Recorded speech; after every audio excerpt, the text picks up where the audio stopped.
Então, gente, a aula de hoje a gente vai ver um pouco sobre estratificação social e mobilidade, certo? E aí ela tem muito a ver com a aula que a gente deu de estrutura social, onde a gente falou de status, lembra de posicionamento da pessoa, pessoas que têm uma posição elevada dentro da hierarquia social, elas são mais privilegiadas. Pronto, isso é a estratificação, tá? Dependendo da sociedade, ou seja, dependendo do grupo social que a gente está falando, essa forma de estratificação, ou seja, a disposição das pessoas em camadas é diferente. Então, no Brasil, a gente tem um tipo de estratificação, nos Estados Unidos é outro tipo de estratificação, em países como os países orientais são outro tipo de estratificação. Tá? Então, a forma como as pessoas são classificadas, ela muda tanto de acordo com o grupo social, como de acordo com o tempo histórico, tá? Ou seja, com a mudança cultural. E aí, estratos é realmente você colocar essas pessoas em camadas. E quanto mais estratos se tem dentro de uma sociedade, mais desigual ela é, tá? Sociedades que têm menos estratos, ou seja, menos camadas, separando uma pessoa da outra, tá? Mas menos desigual essa sociedade é. O meet só começa às 8, menina. Ainda tem muito tempo, relaxa. E aí, como eu estava falando, essa condição de extrato que leva à desigualdade, certo? Então, o Brasil, nossa estratificação, ela é bem acentuada, ou seja, existem muitas camadas sociais para você ser classificado. Então, por exemplo, você que é classe média, certo? Para você chegar à classe alta, tem muito caminho, ou seja, tem muito extrato, várias pessoas aí que ficam pelo caminho, certo? De forma de categorização mesmo, tá? E aí, quem está em cima tem mais recursos, tem mais riquezas, tem mais acesso a N coisas que a gente vai ver do que quem está embaixo, certo?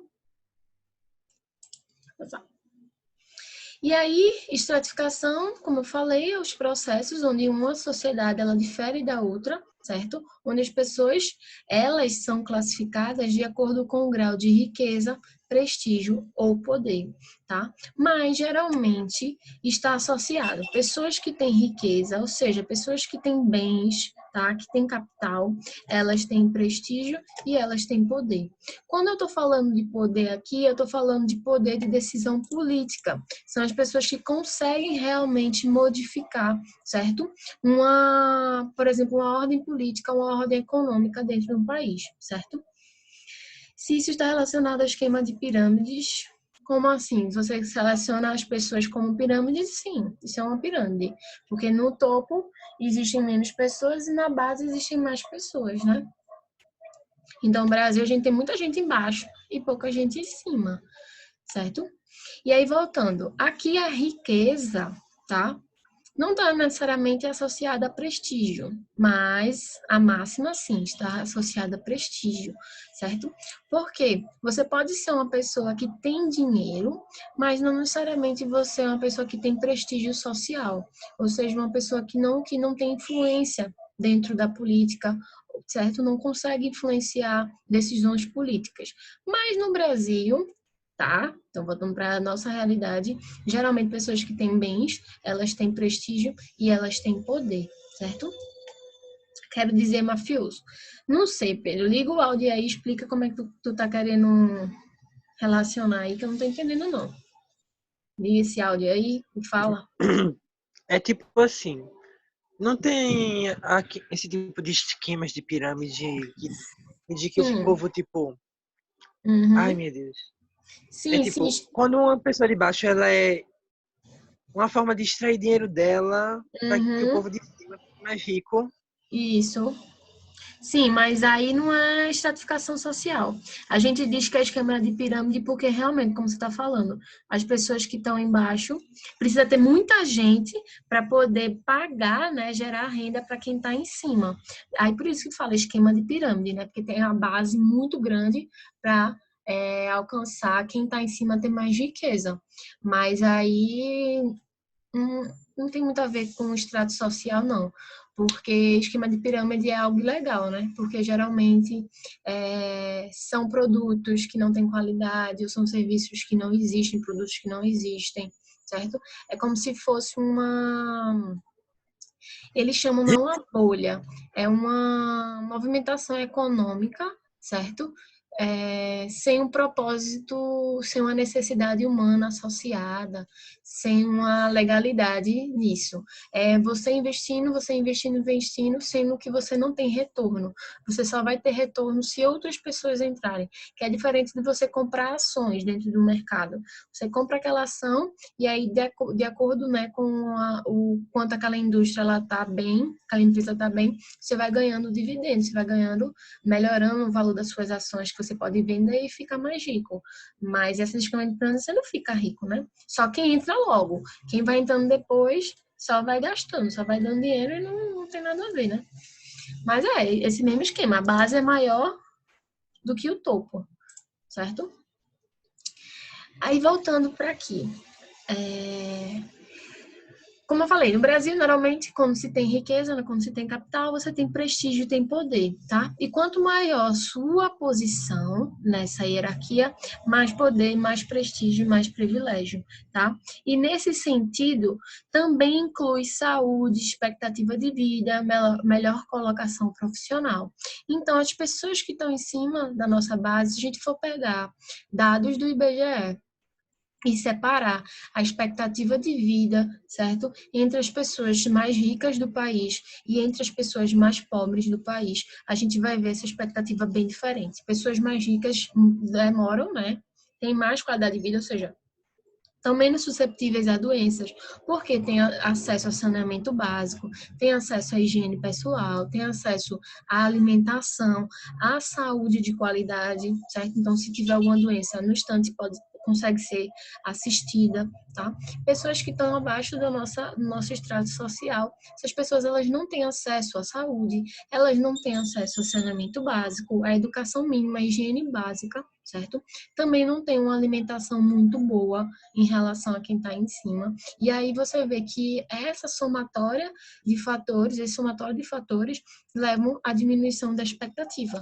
Também são pessoas que estão mais suscetíveis à violência, certo? A estresses sociais diferentes em relação a quem está em cima, tá? Não quer dizer que quem está em cima não tem estresse social, também tem, certo? Mas as condições são bem diferentes.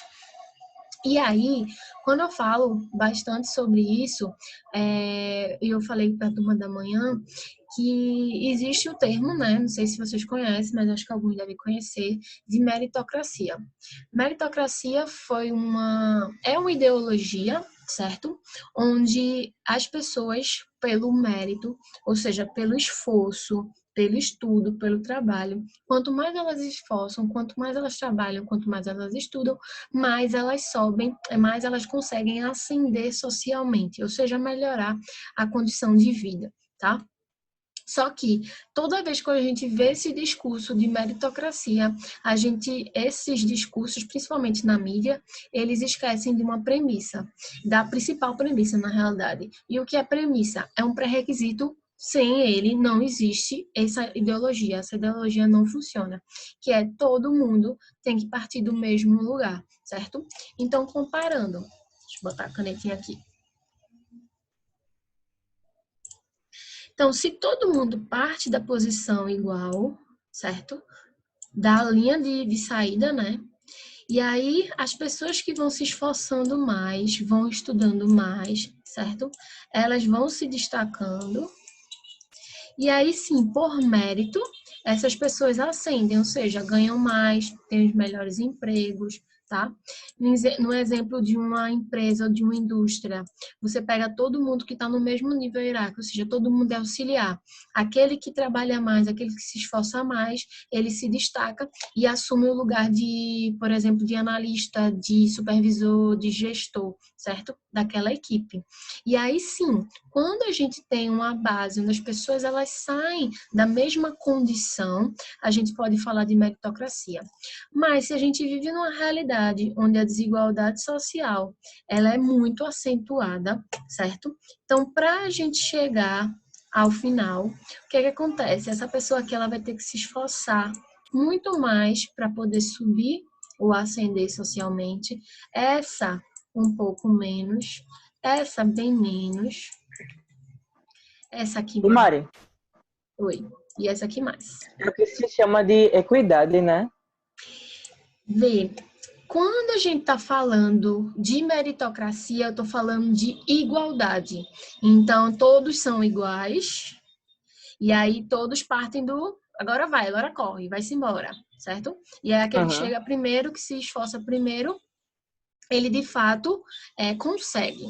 Só que aí, como tu falou, a equidade é dar aos diferentes as coisas, suprir as necessidades também de forma diferente. Então, essa pessoa que está aqui no topo, ela não precisa de muito, porque ela já tem. Essa aqui que está embaixo, ela precisa de muito mais do que essa aqui, certo? Então, isso é equidade, você tratar os diferentes de forma diferente. Para quê? Para gerar uma igualdade na frente, entendeu? Você parte da equidade porque já você supõe que todos são diferentes e aí trata. Por exemplo, essa comunidade, o problema dela é de saúde, então você vai prestigiar a saúde. Essa comunidade tem um posto de saúde bom que funciona, o problema dela é a escola. Então você, em vez de dar o posto de saúde de novo para ela, você vai e dá a escola, certo? Esse bairro precisa um saneamento básico, certo? Então vai e faz saneamento básico. É você tratar os diferentes de forma diferente, mas que todos depois consigam crescer e a gente diminui essa desigualdade social. E isso é equidade, entendeu? Mas Tô ligado. meritocracia, ele está querendo dizer que todos são iguais, e todos partem do mesmo ponto. Então, aqui, a meritocracia tem que ter igualdade entre as pessoas. Mas o que acontece? Nenhuma sociedade existe igualdade, tá? E existem sociedades que têm uma desigualdade acentuada, como o Brasil, e existem sociedades que têm desigualdades mais acentuadas do que o Brasil, principalmente na África, na América Latina, certo? Mas tem desigualdade tem países, né, nações, que essa desigualdade é menor, como os Estados Unidos, apesar de ter também uma desigualdade social, principalmente relacionada à raça, né? Nova Zelândia. Oi? Nova Zelândia. Nova Zelândia, certo? Principalmente, né, na Europa do lado oeste, né? Norte, sul, leste, oeste. Isso. Lá as desigualdades elas são menores, tá? Mas mesmo assim existe a diferença entre as classes. Mas o que acontece nesse tipo de sociedade? O governo, ele trata os diferentes de forma diferente. Então, se você está precisando de emprego, ele vai lhe dar emprego. Se você precisa de saúde, ele vai lhe assistir com saúde, entendeu? Eles conseguem fazer uma política pública melhor e mais direcionada, certo? Diferente do Brasil, que a gente vê, por exemplo, o que eu vejo aqui. Eu moro na Torre. É um bairro de classe média, certo? Classe média alta, dependendo de onde você está. E aí, o que acontece? Tem a avenida aqui. E todo ano essa avenida, eles tiram o asfalto, né, e refazem. Sendo que o asfalto tá novo, o asfalto não tem nenhuma rachadura, nada que diga, precisa retirar todo e refazer.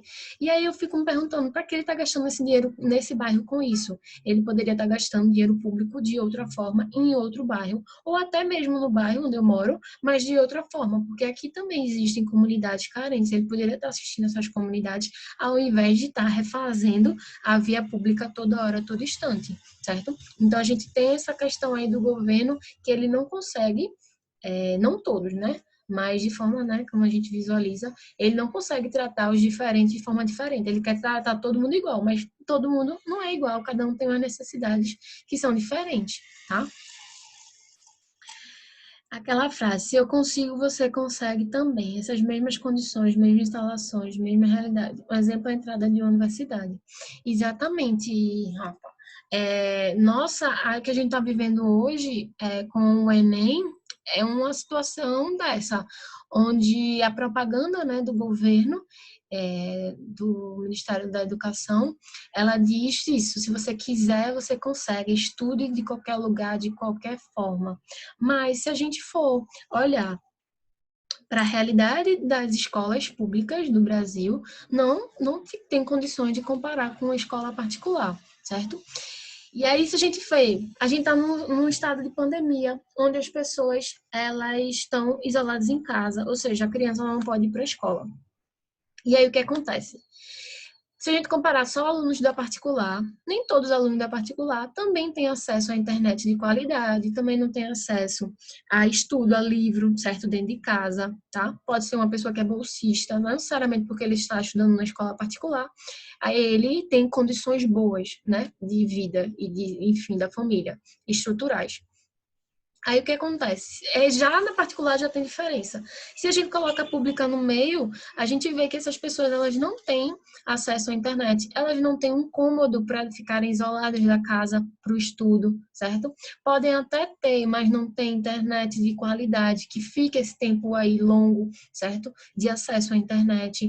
Elas podem até ter acesso à internet, mas o estudo ele necessita de uma concentração, necessita de um auxílio, e possa ser que ele não tenha esse auxílio dentro de casa, não tem esse auxílio também do professor, certo? Então, a gente dizer que a pessoa ela pode estudar qualquer hora, qualquer instante, de qualquer lugar, de qualquer forma, eu acho que é bem complicado você dizer isso na realidade brasileira, onde a desigualdade social ela é muito grande, né? Ô Mari, eu tenho um exemplo muito próximo, que é uma tia minha, que ela, assim, ela é jovem, assim, ela é da minha idade, e aí ela tá estudando também. Ela, um tempo desse, estava fazendo curso de inglês, e aí ela disse que para ela fazer o curso estava sendo horrível. Porque, de fato, ela mora em morro, e aí no morro a internet não chega tão bem, né? E aí não tinha internet direito, não tinha um cômodo da casa para ela poder estudar. Foi péssimo. E aí, de fato, chegou alguém da família e disse, Marquinhos não estuda? Eu fiz, eu estudo, mas eu tenho um cômodo da casa para poder ficar concentrado com uma internet boa. Minha Isso. tia não tem.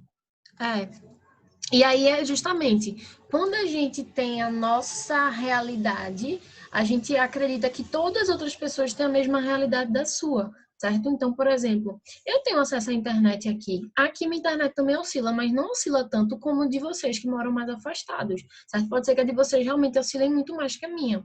E aí o que acontece? Eu não posso dizer que a minha realidade ela se assemelha à de vocês, tá? Porque as realidades são diferentes. E o brasileiro, ele, enfim, por N razões, ele acredita que todo mundo é igual a ele. E na realidade dele é igual a de todos, mas não é, tá?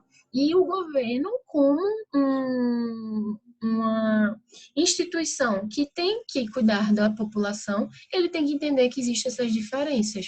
Outro exemplo, o que acontece? Nesse processo de pandemia, o governo está assistindo, né? O governo federal está assistindo as pessoas com R$ 600. Beleza, a pessoa não passa fome, porque realmente essa condição travou a economia, não se gera nada. E aí, se você for olhar, mais da metade dos brasileiros, eles trabalham de forma informal, ou seja, são pessoas que trabalham no setor de serviço. Para a economia, ninguém está circulando na cidade, serviço para, então o dinheiro não roda, não chega até você, tá? Porque você não consegue trabalhar, então você não consegue receber esse dinheiro para se alimentar, para pagar tudo o que você precisa. E aí ele liberou esse auxílio. Beleza, tinha que liberar, porque ele está aqui para ajudar a sua população, né? Ele não está aqui só para arrecadar imposto, ele também tem que dar essa contrapartida. Só que o que aconteceu? Ele liberou esse dinheiro e as pessoas não sabem utilizar a internet, as pessoas, né, que necessitam desse dinheiro foram às agências, pessoas que não foram instruídas, das quais não têm condição de receber porque não tem os pré-requisitos. E pior, existe uma parcela aí da população que o governo não sabia nem que elas existiam. E aí elas entraram na fila, né, para o benefício, e aí aumentou o número de pessoas que poderiam sim serem assistidas. E aí a gente vê uma falha no sistema, ou seja, uma falha do nosso próprio governo de não saber quem é a população dele, tá? Porque, por exemplo, ele previu que tinha 50 milhões de pessoas que iam ser assistidas, mas na realidade é o dobro de pessoas que têm esses pré-requisitos. Mas ele não sabe porque não tem um CPF ativo, ou não tem um título de eleitor ativo, ou porque não tem uma conta bancária, tá? Então, são pessoas que existem, pessoas que necessitam, mas o governo não sabia que existia. E isso não é um problema desse governo. Essas pessoas já não existem ao longo de todos os outros governos, tá? Então, não estou fazendo a crítica a esse local, tá?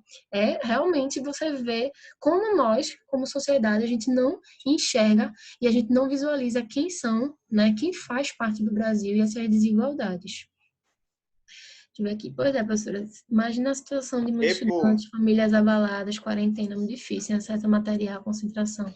E o NEP dizer que todo mundo tem capacidade de fazer Enem é porque eles querem elitizar a universidade. As universidades, elas já são locais onde o melhor, né, entre aspas aí, ocupam. Ou seja, pessoas que tiveram mais base de estudo, né, básico, ocupam a universidade, tá? E aí, Sempre foi assim. sempre, não é professora, agora. O problema dessa propaganda, eu acho professora, que... Calma, Vinícius. Eu acho que o problema dessa propaganda é a gente, como cidadão, ou ele como governo, ele não arrumar outras estratégias para chegar a essas pessoas que estão desamparadas, né? Ele poderia assim, não, a gente vai manter o período da prova, mas em contrapartida a gente vai assistir quem é de escola pública dessa e dessa forma, tá? Como, se eu não me engano, foi o governo, foi do Chile, que o governador lá, o presidente, comprou tablet com internet móvel para todos os alunos da rede pública, tá? Estou dizendo que ele deveria fazer isso, mas ele deveria ter estratégias para solucionar esse momento, né? Para ter soluções para esse momento que a gente está vivendo, certo? E não jogar para a população, se virem. Vocês estudam, vocês conseguem se vocês quiserem, tá?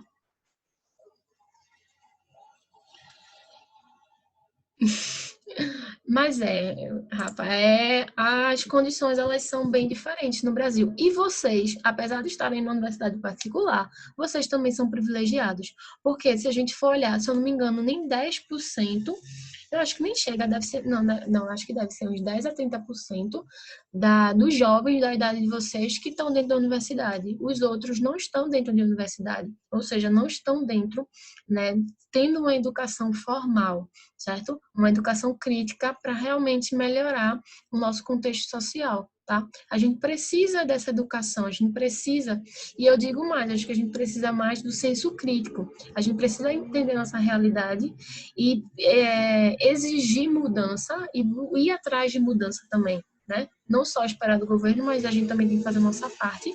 Mas, como cidadão, se a gente entende de cidadania, a gente entende nossos direitos e entende nossos deveres, a gente também vai questionar esses políticos, porque eles não fazem a parte dele, né? Então, como eles não fazem políticas públicas voltadas para aquela população que deveria ser mais assistida do que outras, tá?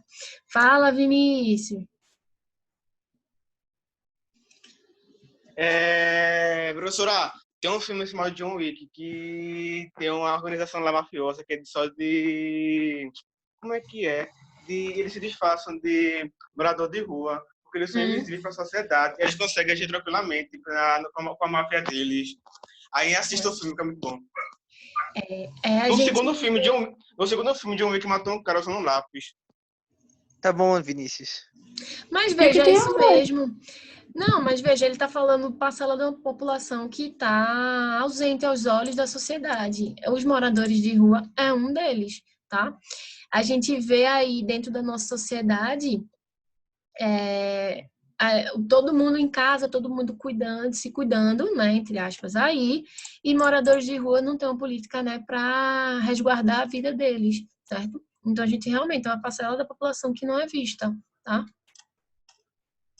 Isso, Parasita eu não vi não, porque eu tô evitando esses filmes assim, certo? Mas o Parasita é esse sentido de extrato social aí, certo? E aí ele fala, o Poço também, né? Essa questão de extrato social também, certo? Essa desigualdade, essa questão realmente de prestígio e poder relacionado, tá?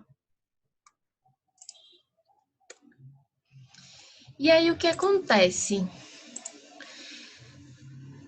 Alguns pesquisadores, certo? Eles levantaram a seguinte hipótese: será que esses indivíduos que estão no topo da hierarquia social, eles são bem-sucedidos porque eles são mais inteligentes ou mais talentosos do que os outros, tá?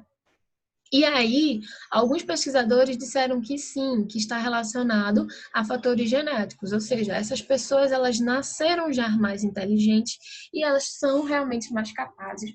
Por isso que elas estão no topo da hierarquia social, certo? E como geralmente as pessoas da mesma classe social convivem e aí acabam se relacionando e acabam reproduzindo, certo? Então esses genes eles se mantêm nessas classes aí, tá? Mas a maioria dos cientistas discordam dessa teoria, tá? Pode ser sim que alguns fatores genéticos levem aos gênios, às pessoas que de fato elas sobressaem, tá, das demais em termos de QI.